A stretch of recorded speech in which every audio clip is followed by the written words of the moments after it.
കൃഷിവകുപ്പ് കോൺഗ്രസ് ഏറ്റെടുക്കണമെന്ന കർഷക കോൺഗ്രസ്. ചെറുകിട പാർട്ടികൾക്ക് കൃഷിവകുപ്പ് കൊടുക്കരുതെന്ന കർഷക കോൺഗ്രസ് സംസ്ഥാന വൈസ് പ്രസിഡന്റ് ജി ശിവരാജൻ. ഇക്കാര്യം കോൺഗ്രസ് നേതൃത്വത്തെ അറിയിക്കുമെന്ന് കർഷക കോൺഗ്രസ് സംസ്ഥാന വൈസ് പ്രസിഡന്റ് ശിവരാജൻ മാത്തൂർ പറഞ്ഞു. ഘടകകക്ഷികൾക്ക് പരിമിതികളുണ്ട്. കാർഷിക മേഖലയിൽ നിരവധി വിഷയങ്ങൾ പരിഹരിക്കാനുണ്ട്. അത് കോൺഗ്രസിന് മാത്രമേ സാധിക്കുകയുള്ളൂ.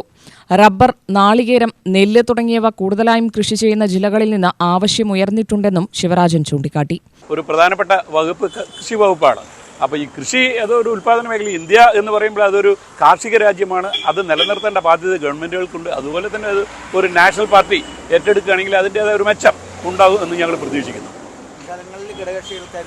അതെ അതെ അപ്പോൾ അത് അവർക്ക് അതിൻ്റേതായ പരിമിതികളുണ്ട്. ഇപ്പോൾ ഇതൊരു നാഷണൽ പാർട്ടി ആകുമ്പോൾ അതിൻ്റേതായ സെൻട്രൽ ഗവൺമെൻറ്റിൻ്റെയും അതുപോലെ തന്നെ ദേശീയ തലത്തിലുമൊക്കെ കാർഷിക മേഖലയുണ്ടാകുന്ന പുതിയ പദ്ധതികൾ ആവിഷ്കരിക്കാൻ കേന്ദ്രം അതുപോലെ തന്നെ സംസ്ഥാനവും ഒക്കെ യോജിച്ച ഒരു നിലപാടെടുത്ത് മുന്നോട്ട് പോയെങ്കിൽ മാത്രമേ കാർഷിക മേഖല ഇന്ന് നിൽക്കുന്നതിനേക്കാളും മെച്ചപ്പെട്ട രീതിയിൽ എന്ത് ചെയ്യാൻ കഴിയും എന്നുള്ളതിനെക്കുറിച്ച് ഒരു ചർച്ച നടത്തി അതിന് ക്രിയാത്മകമായ ഒരു നിർദ്ദേശം ഉണ്ടാക്കി അത് മുന്നോട്ട് വയ്ക്കണം എന്നാണ് ഞങ്ങൾ താല്പര്യപ്പെടുന്നത്. അതെ അതെ നാഷണൽ പാർട്ടി ഈ കാര്യങ്ങൾ ഏറ്റെടുക്കണം എന്ന് പറയുന്നതിൻ്റെ ഒരു പ്രധാനപ്പെട്ട കാരണം. കോൺഗ്രസ് എടുത്താൽ ഉചിതമായി എന്നാണ് ഞങ്ങൾക്ക് പറയാനുള്ളത്. ബാക്കി തീരുമാനങ്ങളൊക്കെ KPCC, AICC ഒക്കെ എടുക്കുമല്ലോ. UTV news, Palakkad.